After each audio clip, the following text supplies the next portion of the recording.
Olá pessoal, tranquilo? Como nós combinamos na live, não deu para a gente fazer aquele último módulo que fala sobre os produtos da Amazônia. Então nós vamos terminar ele agora nessa aula gravada, vou tentar ser bem rapidinho. E aí eu falo um pouquinho do conteúdo que vai cair na atividade especial, na provinha. E aí a gente encerra, tranquilo? A gente encerra esse bimestre verde aí, que a gente só falou de ecologia. Beleza? Vai faltar um módulo que é sobre o turismo, que aí vai ficar fora dessa atividade. Tranquilo? Vamos lá para a janela então.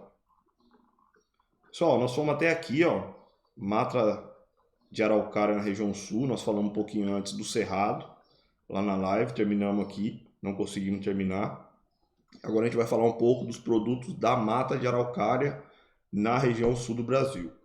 Tranquilo? Principal produto, pinheiro do Paraná, que é conhecido como pinheiro do Paraná, que já foi retirado quase na sua totalidade os pinheiros nativos. Principalmente, ele é muito usado, pessoal, por nós aqui, no Brasil todo, que é a questão da madeira, que é o pinus, que é aquela madeira clarinha, não é uma madeira de duração muito grande, não é uma madeira chamada madeira de lei, mas é uma madeira mole, fácil de manipular. Então é muito usada para embalagem, para móveis também, mas mais para embalagem, ok? É aquela madeira que vem aquelas caixas de verdura, qualquer tipo de embalagem a gente usa o pinus. Outra coisa, para construção civil, fazer caixaria, de fazer coluna de concreto, alicerce para encher de concreto, sempre é usado o pinus ou o pinheiro do Paraná. Tranquilo? Outra madeira que aí já entra numa questão de madeira de lei. Está falando aqui que é uma madeira excelente para a fabricação de móveis, que é a embuia, o cedro e a canela.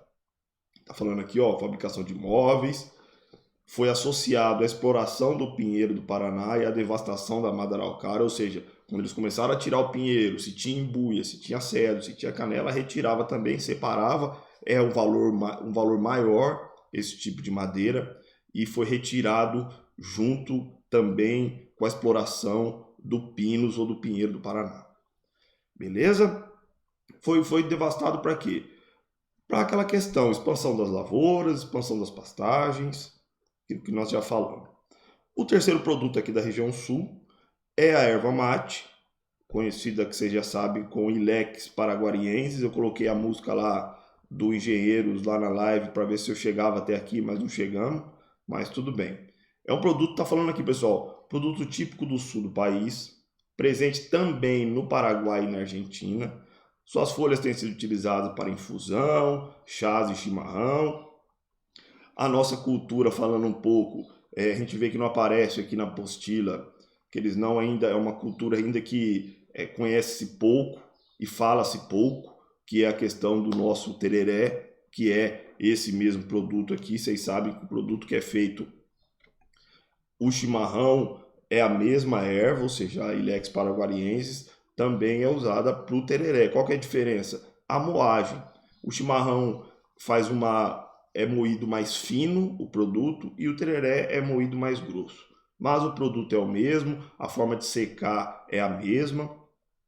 Também não está falando aqui que aqui no Mato Grosso do Sul, dentre os estados brasileiros, tirando o Rio Grande do Sul, também teve uma produção muito grande de erva mate nativa, principalmente ali na fronteira com o Paraguai. E você já conhece a história, quando foram demarcar a fronteira, veio o gaúcho lá, Tomás Laranjeira, fundou a Fazenda Campanário aqui no Mato Grosso do Sul, que deu início ao processo de divisão do estado. Então isso a gente não vê nas apostilas aí, que vem dos grandes centros aí do país. Eles ignoram um pouco essa questão local aqui da gente, aqui do Mato Grosso do Sul. Mas a erva mate foi muito exportada, principalmente para a Argentina e para o Uruguai, no período ali final do século XIX, e o produto foi extremamente importante para a formação, para o desenvolvimento. Foi o primeiro produto, na verdade, que gerou alguma economia aqui para o estado, que ainda era Mato Grosso. devido ao crescimento da fazenda Campanário, futuramente depois o envolvimento da pecuária, foi feita a campanha de divisão, campanha divisionista de dividir o estado e formar o Mato Grosso do Sul. Beleza? Então tá bom. Pessoal, aqui agora começa a falar de alguns dados do IBGE, alguns dados sobre a extração de produtos de forma geral, não mais por regiões, aí fala em nível Brasil. Então aqui fala do extrativismo vegetal, os produtos 1.328 toneladas de extração vegetal que foi feito no Brasil. Eu não vou especificar aqui individualmente os produtos, a gente vai falar um pouco. Quantidade e valor dos produtos da silvicultura, segundo os principais produtos do Brasil em 2016. Pessoal, lembrando, silvicultura é a floresta plantada, ou seja, não é a floresta nativa, é aquela floresta eucalipto, pinos, que é replantado para questão econômica, para o comércio, enfim. Então, não esqueçam desse nome, silvicultura é a plantação de florestas, ok? Então aqui, ó, em questão do Brasil, silvicultura, 5 milhões de toneladas é produzido no Brasil, ok?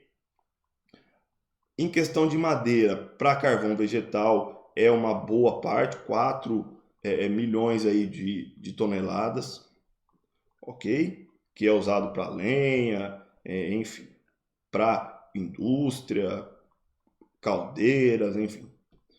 Tranquilo? O outro aqui, ó, silvicultura, madeiras em tora, para outras finalidades, ou seja, a venda de madeiras em tora, o eucalipto, ou pode ser outros tipos de madeira de lei também, embora a madeira de lei demore muito para crescer, para chegar naquelas árvores, aquelas toras grandes, enfim.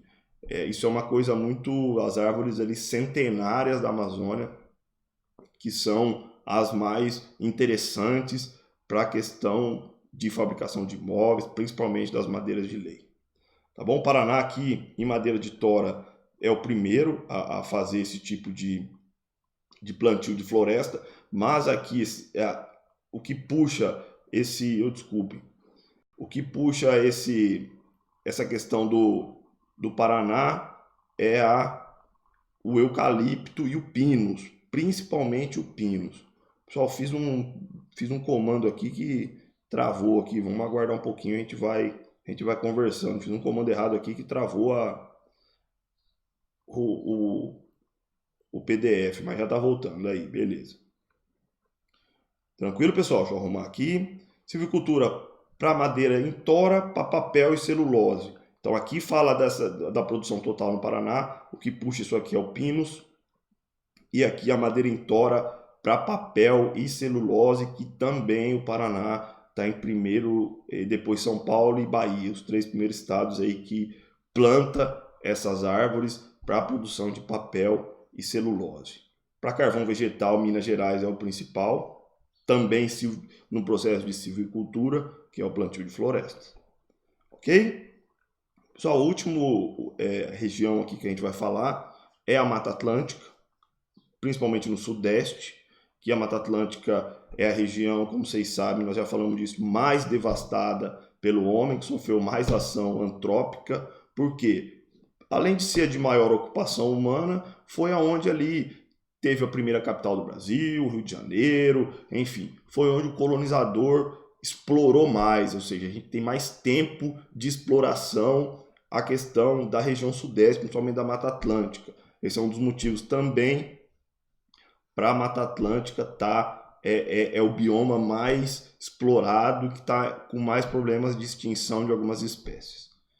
Ok? Então, os produtos importantes aqui da Mata Atlântica. Tem o ipê, o jatobá, o jacarandá, o jequitibá, que são madeiras importantes.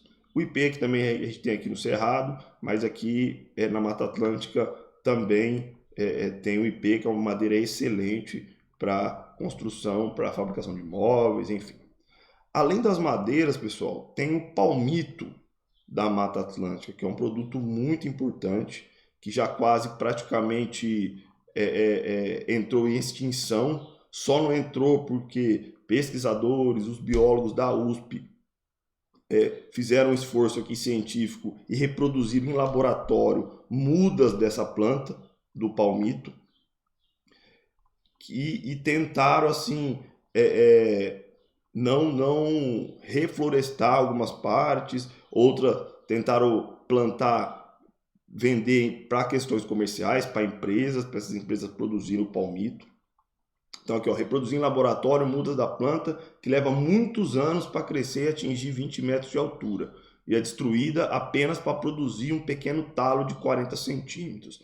Então, pessoal, essa extração do palmito Jussara, que na verdade é o palmito mais assim nobre, ou seja, um palmito muito bom para comer, um palmito macio, mas qual que é o grande problema? As árvores, ainda falando aqui, demora muitos anos para crescer, 20 metros de altura, depois ela é cortada para tirar o talo do palmito que tem apenas 40 centímetros.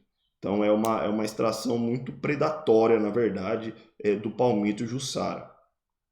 Então hoje é considerado um crime ambiental, não se pode mais tirar o palmito Jussara da natureza, da Mata Atlântica. Existem plantios de palmito Jussara de forma plantada, ou seja, de forma não natural. Mas enfim, mesmo assim é muito difícil porque demora muito para crescer. Como alternativa, esse palmito que a gente come, que tem no mercado, a grande maioria, é muito difícil a gente achar o palmito Jussara no mercado, pessoal. A gente acha o palmito da pupunha, que é um palmito cultivado também, crescimento mais rápido, mas não é um produto de tanta qualidade como o Jussara, tá bom? Então, o palmito de pupunha a gente encontra aí, é esses que a gente encontra no mercado, geralmente a gente come. Tranquilo? Pessoal, falando dos mangues, que é uma vegetação ali litorânea, principalmente aqui na região, principalmente na região sudeste. Os manguezais são sistemas bem delicados, pessoal, bem de fácil destruição, pode-se dizer, qualquer descuido ali, qualquer extração errada, qualquer manipulação feita pelo homem causa consequências desastrosas, sobretudo para os animais, sobretudo na fauna. Então os mangues é aquela tradicional que fica as raízes de fora, na época da cheia sobe um pouco, na época da seca baixa, mas são solos úmidos, assim, o aspecto de um mangue, raízes pneumotóforas, que são raízes que respiram, ficam para fora da água, em solos iodosos, em áreas de encontro de rio e mar. Isso é importante, porque é um bioma que se adapta com a água salgada e também com a água doce. Então acaba criando, acaba desenvolvendo espécies que são exclusivas desse tipo de bioma, ou seja, um bioma alcalino e ácido ao mesmo tempo, com solos iodosos, enfim. Então é um bioma, os manguezais são biomas extremamente sensíveis. Então aqui, ó, na região onde os rios desaguam no mar e nos lugares rasos. Vegetação halófila, ou seja, adaptada ao ambiente salino, que é um ambiente com sal. Raízes profundas e pelos absorventes espessos. Então vamos aqui, ó. O ecossistema é de vital importância para a reprodução de espécies como peixes, crustáceos e organismos aquáticos. Pessoal, nesse emaranhado de raiz, o principal produto que é retirado dos mangues até hoje, retirado de uma forma ainda bem rudimentar, o cara vai lá e enfia a mão no meio das raízes e tira o caranguejo. Então a maioria desses caranguejos naturais, que são os mais gostosos de comer, que são os mais aceitos no comércio, são retirados dos mangues. E qualquer retirada brusca acaba fazendo um descontrole total nessa comunidade, assim, de grupo de caranguejo. Tranquilo? Então aqui, ó, o mangue tem sido objeto de degradação ambiental pelo aterramento ou lançamento de resíduos. Geralmente os mangues na região sudeste estão perto das áreas urbanas. Então ele acaba sofrendo, como fica ali na margem, acaba sofrendo essa degradação, pelo aterramento na hora de construir, ou pelo lançamento de resíduos, de lixo, de esgoto, enfim. Então, dividindo o país por regiões, pessoal, fazendo um resumão aqui, ó. O mangue aqui a gente encerra nessa questão da degradação. E aí a gente vai ver um quadro para fazer um resumão aí, que com certeza nas questões vai cair de forma mais resumida. Então vamos lá. Região norte, os principais produtos. O latex, que é a hévia da seringueira, a castanha do Pará, madeira, a malva, o guaraná, o palmito, o jatobá e a poaia. Região nordeste, a carnaúba, o babaçu, a oicitica, o coco, a castanha de caju, o licuri e a piaçava da vassoura. Centro-oeste, quebracho, buriti, que é um coco, carvão vegetal, tem muito explorado aqui, como nós falamos na live, a erva mate, que eu comentei com vocês, o pequi e o urucum. Região sul, madeira, que é o pinus, ou pinho, a erva mate também e a embuia, que é uma madeira de lei. No sudeste, madeiras e palmito. Tranquilo? Pessoal, tem alguns quadros aqui, eu não vou a gente não vai se prender nesses quadros, que divide aqui a silvicultura, a produção de eucalipto, a produção de pinos, a produção de outras espécies, dividiu aqui por regiões e por estados. Depois a gente vai falar de um assunto que está bem curtinho aqui, mas é importante falar. Parece até coisa de filme, essa questão da chamada biopirataria. O que é a biopirataria, pessoal? Pirataria é o transporte e a venda de produtos ilegais. Qualquer produto. Bio quer dizer com vida. Então aqui, biopirataria, na verdade, é o transporte de vida de forma irregular ou de forma ilegal. Isso que é a biopirataria. Parece coisa de filme, porque fala, não, os estrangeiros vêm aqui, pegam as plantas, levam para outro lugar, levam para outro laboratório para explorar, para fazer patente. A gente acha que isso não acontece, mas acontece sim, pessoal, isso aí é importante. Então fala aqui, ó, a biopirataria não é apenas o contrabando de diversas formas de vida da flora e da fauna, mas principalmente a apropriação e monopolização dos conhecimentos das populações tradicionais no que se refere ao uso dos recursos naturais. Ou seja, o cara vem lá da Inglaterra, por exemplo, fica aqui um ano ali com uma comunidade indígena, aí ele descobre que aqueles indígenas usam determinada planta para analgésico, para cura de alguma doença. Enfim, descobre esse conhecimento tradicional. Eles pegam essa planta, levam para o laboratório, lá na Inglaterra, ou lá na Europa, ou nos Estados Unidos, enfim, países desenvolvidos principalmente, estudam aquilo, isolam o princípio ativo dessa planta, colocam outro nome, ou inventam um nome lá científico, enfim, e patenteiam aquilo. Aí fica sob o domínio, essa patente fica sob o domínio do país inglês. Então, ou de outro qualquer país. Então, essa biopirataria é bem complicada, pessoal. Muitos produtos daqui no Amazonas, conhecimento de indígenas, conhecimentos nativos, foram patenteados e hoje está sob o domínio de outros países. Então, isso é muito... E aí depois eles acabam comprando aqui o produto in natura, faz um acordo com o governo e chega lá, eles...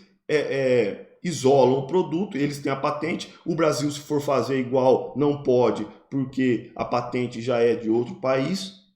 Então fica uma coisa bem complicada essa questão da biopirataria. Então tá aqui, ó, trata do respeito aos direitos dos recursos da biodiversidade e dos conhecimentos das comunidades tradicionais, que são base da preservação do patrimônio cultural, imaterial e biológico humano. O que é um patrimônio imaterial, pessoal? O patrimônio imaterial é um conhecimento que não é matéria, ou seja, um conhecimento que não está exposto, é o conhecimento dos povos tradicionais, ou seja, é uma cultura imaterial, uma cultura que não se mostra, mas é um conhecimento que eles têm. Então isso está protegido pela Constituição Brasileira de 88. Nos últimos anos, através do avanço da biotecnologia, da facilidade de se registrar marcas e patentes em âmbito internacional, bem como dos acordos internacionais sobre propriedade intelectual, as possibilidades de tal exploração se multiplicam. Ou seja, o cara pode vir aqui, do que eu falei, o cara pode vir aqui, pegar a planta, levar para outro país, isolar o princípio ativo e patentear a marca. Ok? Isso já aconteceu com diversos produtos. Tranquilo? Eu começo os exercícios aqui, pessoal. Não vai ter... eu acredito que eu não vou fazer o Google Forms desse módulo, porque você já tem bastante coisa para estudar. A gente vai fazer a nossa atividade na segunda-feira, que é dia 31, ok? E aí essa semana vocês estudam os módulos. Deixa eu só mudar aqui, para falar um pouquinho dos módulos que vai cair na prova, para vocês estudarem. Deixa eu só mudar aqui a página de fundo, a captura da janela aqui. Tá aqui, geografia, isso. Então, pessoal, ó, a nossa prova vai ser isso aqui. Dia 31/8, segunda-feira, às 4 horas, terceiro bimestre. Então, os módulos que vão cair: 49, 50, 51, 52 até o 54, que são os módulos sobre o meio ambiente. Aquela questão das 3 ecologias, aquela teoria lá do Félix Guattari, os problemas ambientais que aconteceram no Brasil, os diferentes ecossistemas e seus problemas, os projetos, que aí fala do Chico Mendes, a questão do extrativismo, do sistema de gestão e dos produtos amazônicos para finalizar. Tá bom? Gostaria que vocês estudassem, tem bastante módulo, vai ser 10 questões, serão 10 questões, conforme vocês estão acostumados lá no Google Forms. Tranquilo? Falei que ia falar pouco, já está indo para 20 minutos e vamos encerrar por aqui. Abraço, pessoal, tudo bem? Boa sorte nas provas, estudem para terminar esse ano aí de forma mais tranquila, que a gente já está se encaminhando para o final. Abração, abraço para todos.